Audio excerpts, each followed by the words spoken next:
Hi, I'm Matt Perez, and you're in the Radical World podcast. If this is not what you're supposed to be, you should leave. And and we have with us Rodney, and she's going to tell us about what she does and all that stuff. And then we'll continue the conversation afterwards. So Rodney, is your show. Hi, everyone. I'm Rodney Evans. I steward a company called The Ready, which is a future of work consultancy. We work with organizations around the world to help them modernize the way that they work. We've been in business for about 8 years, and we Wow, currently are about 40 folks doing great work in lots of client organizations of lots of shapes and sizes all over the world. great. So you've been at it for 8 years.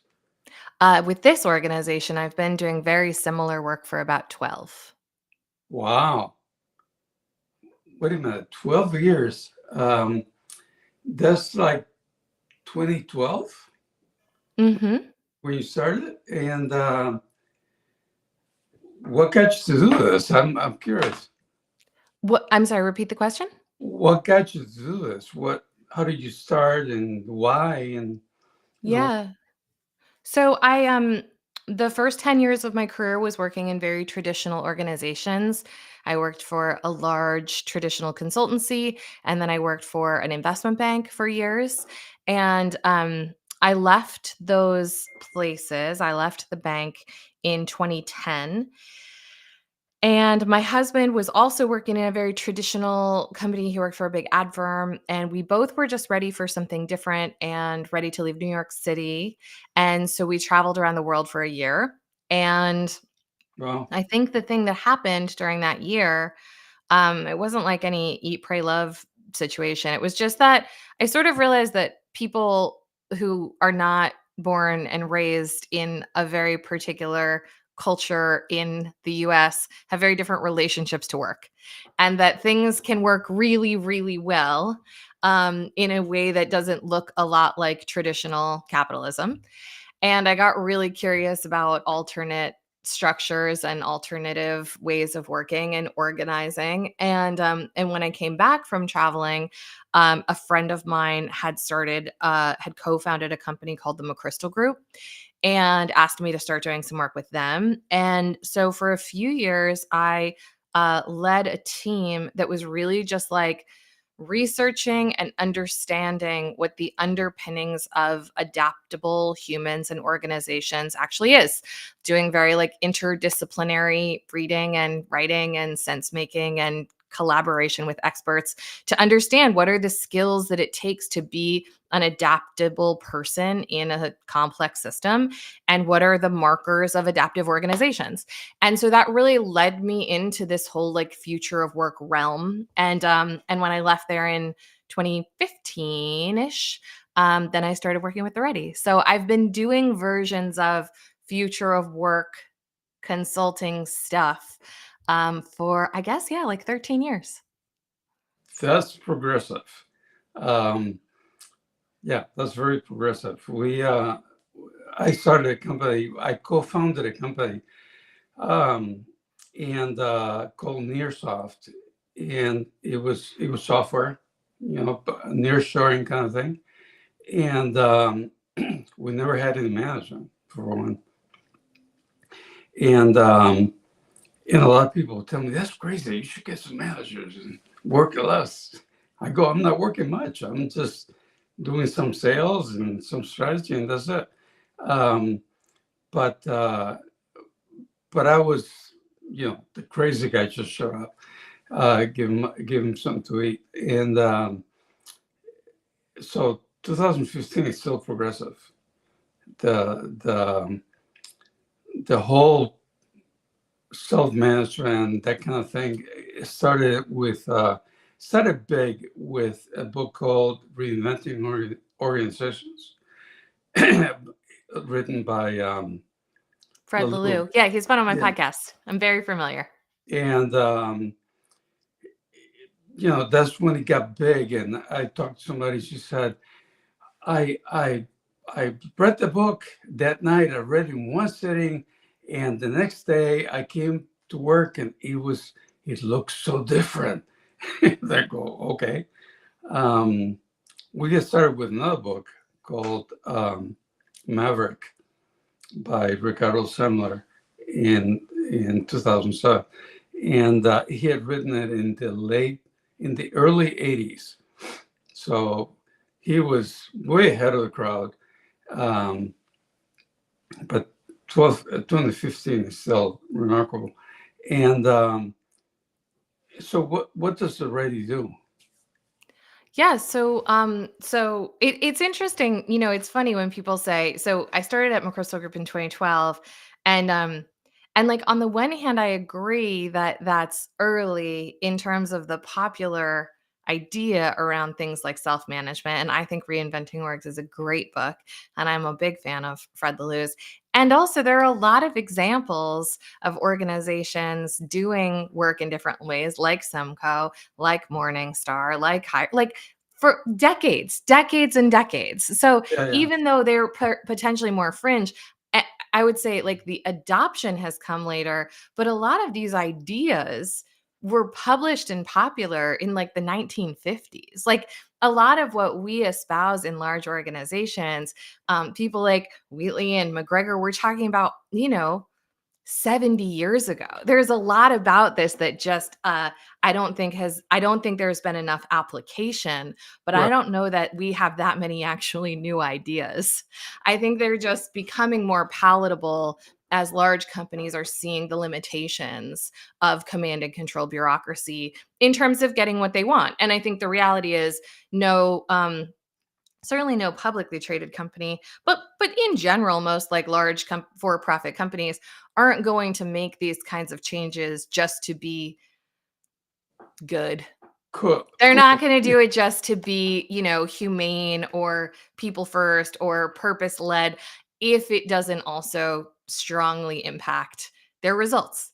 And I think it's only now that the foundations of of extractive capitalism have started to fail these large organizations, and they're not able to actually extract any more value out of the system that they have, that they're willing to consider these alternatives that are quite old, that have been around for quite a long time. So it's been sort of interesting as a person who's been swimming in this for a long time to see the disposition of clients in out there.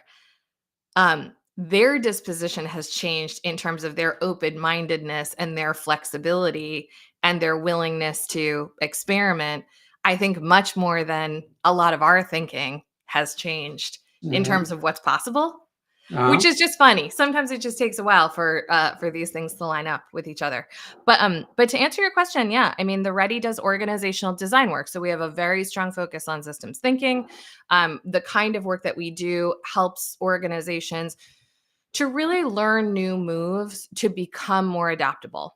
And what I mean by that is we are unlikely to come in and give you a strategy, but we have a way of creating and steering strategy on a cadence, on a rhythm, with inclusion of cross functional voices, with inclusion of external data, scenarios, trends, et cetera, that we believe helps companies to not be stuck in the old, like, here's our PowerPoint deck, failure to execute, lots of pain and planning in between. So like that's one example. We teach a lot of meeting practices, we teach decision making practices. A lot of the work that we do is about just getting teams to clearly articulate things about roles and about decision rights and about ways of working that tend to be kind of implicit and kind of murky and kind of confusing and kind of tend to slow things down and create a lot of friction because people don't know who can spend what, who can decide what, who can say what to whom. And so a lot of our work isn't telling our clients what that should be. It's just getting them to say it out loud and Yeah. write it down and tell each other. And we're just kind of facilitating that and holding them accountable to that so that they're really making their ways of working explicit and they're evolving them over time. Okay. Yeah, no, that would be to see it, the large picture. That would be a good thing in general, because companies, if you look at now, I laugh. Um, there's all these. You have to come back to work. You have to come back to the office. Why? Because we bought the rental for 10 years, and it seems ridiculous to me. But anyways, so. So do you actually work in the company, or you work as a consultant, or how does it work? You mean in terms of my role at the Ready or Yeah, how the Ready works? how the ready works. Yeah. So the Ready, we consider ourselves embedded coaches. So when we are Oh, working with a client partner, we are actually in a lot of their meetings. We are in their tool stack. We are in the conversation with them. We're not sort of preparing reports or analysis or assets on the side and then presenting them and then leaving. We're actually much more likely to come in. This happens a lot when clients have bought that asset. They've bought that strategy deck from a management consulting firm. They've bought that shiny new purpose and value statement from a culture consultancy. They've bought that target operating model from another consultant. A lot of times they have sort of the picture, the asset, the end state, and then they don't know what to do with it. They don't have a way of actually evolving their own organization to mhm. make use of that work. And there was a time that I would say at the Ready, there were a lot of people who sort of objected to that, which I understand philosophically, because like I believe that the best strategies, for example, the best sort of principles or purpose come from within. I think that like I believe in the wisdom inside of organizations that can be tapped. And so I don't love when these answers are just purchased, particularly because the thing that's purchased is often just a repackaging of things that people inside the organization say. But that's a conversation for another time. Anyway, the point being, there was a time that I think a lot of consultants at the Ready sort of objected to that as a starting point. Like, we bought this strategy, now what? I never really minded it because I think any client, any organization who's wrestled with, we have an end state and we don't have a way to get there, is really primed. They're ready to try something new. They've maybe tried to do it themselves and scraped their knees a bit. And now there's a little bit less resistance. There's a little more humility. There's a little more openness to trying some new moves on than if you're starting just from scratch. Yeah. So I don't mind being the one who closes the strategy execution gap, actually. Okay. Yeah, there's the thing about a good crisis is that Yes. shouldn't be wasted or something like that. And I thought I've always liked that phrasing. We don't. So radical, by the way, is referring to root. Not that I'm going to kill you, or I'm going to, petty hairs. I'm going to take you hostage or anything like that. But it refers to roots. So going back to the roots of the problem, and we happen to think that the roots of the problem is people. Mm. Um, and now our thinking has gone a little bit further than that, but that's a good way to start. The first thing is the system that we live in now, which is is a system. First of all, is we call it radical. So all the companies, LLCs, and all that, it's all radical. Yeah, I'm sorry, it's called fiat. I'm missing my words there. It's called fiat, and fiat because it means do as I say or else. Hmm. And the or else part is that I'm going to take your livelihood away from you, and so that's the fiat system. And the other thing is ownership. Right now we have fiat ownership in everything. this house belongs to me and that house belongs to you and blah, blah, blah. And for some things like toothbrush and the houses and stuff, it's good to have ownership. But for most things that we have ownership now, it's not necessarily so. It comes to us from historical reasons and stuff like that. But so those two, the fiat system combined with ownership, it starts with William the Conqueror in England, and he came over from France and owned all of England, not Scottish or anything else, and and he came up with a system to keep it to himself. And if anybody wanted to use part of England, they had to pay him. So he created a recurring revenue stream, and so it's 2024, and I think it's time to change. Now we're not gonna go from, like you said, for the goodness of our heart, or because we're kind, or anything like that. Excuse my French. We're gonna go step by step by step by step. And some companies we're stuck in the middle and go back and things like that. But that's what radical is all about. And radical will, because we're doing several things, and it's all umbrella under the radical world name, I guess. So what do you think of? Well, let's start with fiat. What do you think of that, of lumping all that we have today and everything that's fiat based as under the name fiat? Because I couldn't find that. I couldn't find the name.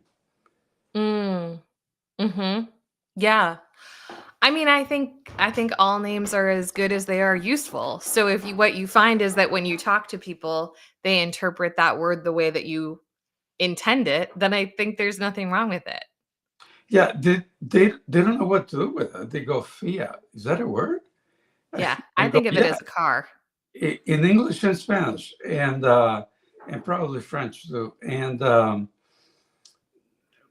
but people don't take to it. So in a sense, fiat and radical are two meaningless words for that kind of thing. So it's hard to sell in the present. But I just wanted to see what your reaction was. But yeah, that's a good way to put it. Is if they get curious about it, if they know something about it and they're curious about it, that's a good word. So yeah, I mean, we rely, and like, look, I do think that when we're trying to when we're trying to open the aperture so that people are considering non-traditional ways of doing anything, non-traditional ways of ownership, of organizing, of selling, whatever the thing is, I do rely very heavily on from twos, because just describing an end state often isn't enough for people to know what I'm talking about, especially if they haven't had an experience like I'm talking about. Like, right. I now have the experience of a lot of time of being in self-managing systems, so I know what I mean, but people out there don't know what I mean. Right. And so I think, like, we rely on, in the sort of from column, we rely on industrial age, command and control, bureaucratic, top down, etc. And I would put fiat into that category of like the power, it's shaped like a triangle, and the power and the authority is held at the top. Yeah, yeah, that's the thing. You have to go from the present to the future. You can just jump to the future and put in your suit and all that stuff. Let me. I reorganize these things, and so we've written 2 books that I'm supposed to advertise them. radical complex and radical detail, which I like better. Um, and where it tries to explain things like that. And people who have read it, the general reaction is, "Oh, that was weird." Yeah. They don't get it. So you're probably going about it the better way, the more Well, immediate. I think what we've learned over the years of doing this is that selling people an idea that feels quite appealing to them and is quite like inspiring Mhm. is fine, but often in my experience, actually delivering on an organization that is radical, that is self-managed, that is participatory in nature takes actually more discipline and more structure than a command and control organization. It Because takes if a you different. pull the it's not just mindsets. Yeah. If you pull the bosses out, you need to replace the hierarchy that we've all been socialized to with ways of working that we've all agreed to. Because otherwise, you have inspiration and chaos. And that is a very exhausting culture to work in. And so I say this only because I would say at various points in my career, I've leaned very heavily on the end state being quite exciting, and then had clients have the experience of like, no, this is about like making things clear and having routines and lowering the cognitive load of working in this place so that people actually can use their authority. And they're kind of like, but we liked the thing when you were on the stage and you were talking about how the future was going to be great and like using words like self-management. And it's like what is missed sometimes in that is actually how much work it takes when we want to have the kind of resilient system where people can exercise their authority, where they can co-own, where they can make their own decisions, where they can participate effectively. What I know from stewarding a self-managing organization is it takes a lot of scaffolding for human beings to play that way. It takes a lot of co-creation of the rules and editing of the rules and clarifying of the rules for people to play the game. Yeah. And that's really exciting if if the people who are in it want to do that work. And it's really frustrating if people think that that will happen naturally. Yeah. My experience with Nearsoft, the company that we co-founded, he said it's less work. You Mm, you don't have to be telling people things. Um, Even hiring and firing, we didn't have anything to. I didn't have anything. Well, I had some to do with the hiring because of Spanish English, and but that was about it. Um, a lot of times we got requests for more people. And they would say it would have to be somebody like Jose or whatever. They would identify somebody in the group as the ideal guy that they would want, and that was less work than my previous work, and in regular U.S. organizations, stuff like that. So, and the rules were fluid. In other words, I'm trying to think of a case where this group started with, no, we're gonna come on Wednesdays and blah blah blah, and over time they changed it, but they changed it. To me, it was very painless. I don't know if they went through the pain, but um, but I imagine they did, and to me it was very painless. So it freed up my time to do what I like to do and what I'm good at. So so no, it's not, to me it's not so much reducing the cognitive load as it is to applying the cognitive load that doesn't get applied. And maybe it's a little bit different because we're talking about writing code. Um, and programmers are very opinionated people. I can say that I was a programmer. And and we got to 400 plus. I don't know what the plus was when we sold the company. Um, but we could have gone for it. In fact, right now it's 900 people, and there's still no managers in the company. And we're part of a bigger company that, oh, bring your 5 managers, or let's have a limited talk to your 5 managers, or we don't have managers, remember? And and yeah, it hasn't been a requirement or an imposition or an obstacle um, to that. So we have different experiences that way. Well, That, I think yeah. that what I'm talking about is the cognitive load of navigating the organization. I'm not talking about a boss or manager and how their job is. I'm talking about the fact that for us, for example, we have extraordinary talent at the Ready, and it's really important that we have extraordinary talent because we're a service-based business, and we have a very high touch kind of engagement model with our clients. So, extrapolating back from that, hiring is super important. And we want the resilience of a really great hiring process so that no one or handful of people ends up becoming the blocker or the arbiter of what a good hire Oh, in looks that like. sense, in that So what sense, I'm yeah. saying is when and it's not a bot when some group of people puts the effort into creating a great hiring process, it lowers the cognitive load of every project steward that goes, how do I get a stunning colleague on my team to deliver this project? Because they're not starting from scratch every time. And that's what I mean in terms of like doing the organizational design work to limit the chaos that people experience. Okay, you said it twice now. I'm going to correct you. It's not, we live in an ideal world or organized world and or chaos.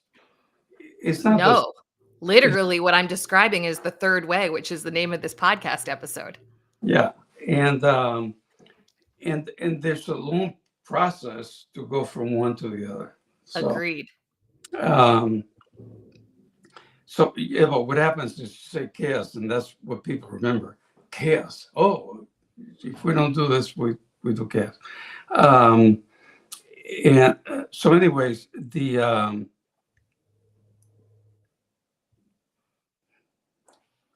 forgetting things. So let me start from scratch. Oh, I know what I was going to ask you. So, do you have long-term clients, or are they a certain length, or how does it work? Yeah, I mean, we have shorter term engagements. A typical engagement for us is about 6 months, and we do have lots of longer term clients because after a period of 6 months or so, they decide that they are ready and interested in the next body of work. So sometimes the first 6 months is a lot of foundational work around meetings or decision makings or role clarity or adaptive strategy or whatever. And then when they have some of those foundational moves down and they're doing that work themselves, which is really important to us. We Yes. don't try to create dependency on us. Then often they're interested in a next set of moves. And often that looks like they want to go after a really challenging cross functional issue, or they want to develop a method for prioritization, or a lot of times they see what the next sort of horizon in their organizational design is and they want help. And so sometimes we have clients for 6 months and they go away and they come back, and sometimes we have clients that last for years. Okay. Yeah, that's good. Recurring revenue is, whoops, what happened? Uh, uh, well, I don't know what happened. Oh, here we go. Um, he went back to his little windows and all that stuff. Um, so, so yeah, anything you'd like to tell us in closing? Any closing words? I mean, the thing that we talk about a lot on our show is just how to really start from where you are. So, we're all situated differently. Some of us are consultants, some of us are solopreneurs, some of us are working in giant, really calcified organizations. And I think that, like, to me, the important thing about changing work and redefining work is starting from where you have the agency to do it. And so I just encourage people who are listening to find a place, even if it is only, within your own schedule or your own team meeting or your own way of organizing your work, to do something that feels different, that feels better, that feels like it's not not traditional just to buck tradition, because that's not the point that I'm making, but that feels like a modern, helpful, supportive way of working, and to just see your own work as a place to experiment. Because we can't wait for large systems to reform themselves and hope that it trickles down to impact everyone inside of them. We know that that's a failed experiment, from governments to healthcare to education to large corporations. And so I just encourage people to, even though I understand how, like, daunting and overwhelming it can be out there, to also seize the agency that they do have to try something new. Yeah, that's the problem. So we try to do something outside of their domain. And we're going to leave this alone, and we're going to add this and this thing, and it's a problem, because then they fail and they blame it on their goal. They said, we were trying to do this and we failed, so that's out the door. So, well, thank you very much. We're going to sign off now, uh, and and that's that. And then it'll get posted. This recording will get posted in several um, uh, venues and stuff like that. And and that's that. And I Thanks, Matt. apologize. I'm kind of losing my mind here because of the treatment I'm going through. So thank you very much, Rodney. I Thank appreciate it. you. Absolutely.